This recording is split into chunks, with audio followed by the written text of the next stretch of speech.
এমনিতে মনে করেন এই গরু যে দাম কয় কসাইদের কাছে বেচলে এর চেয়ে তারও বেশি বেচা যায়। কোনটা 15টা আসলে বেচছি, 8টা আমাদের টেয়া যাবো গা প্রায় 2 লক্ষ, 2 লক্ষ লস। যে গরুগুলা 1.5 লাখ টাকা হবো ওটা বলতেছেন গা 1,05,000।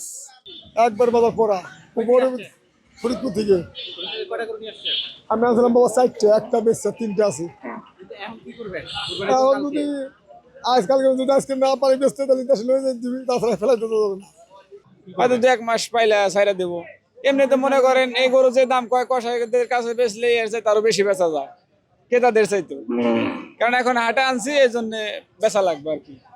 এই আমি গরু আনছিলাম 15টা, 15টার মধ্যে 7টা বেচছি, 8টা আছে মামা। 8টার মধ্যে 15টা আসলে বেচছি, 8টা আমাদের টেয়া যাবো গা প্রায় 2 লক্ষ, 2 লক্ষ লস।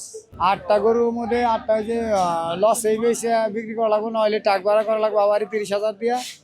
সেপনিল প্রাণঘাতী জীবাণুদের বিরুদ্ধেও দারুণ কার্যকর। আর লসে বেচতে গেলে লসেই বেচা লাগতেছে।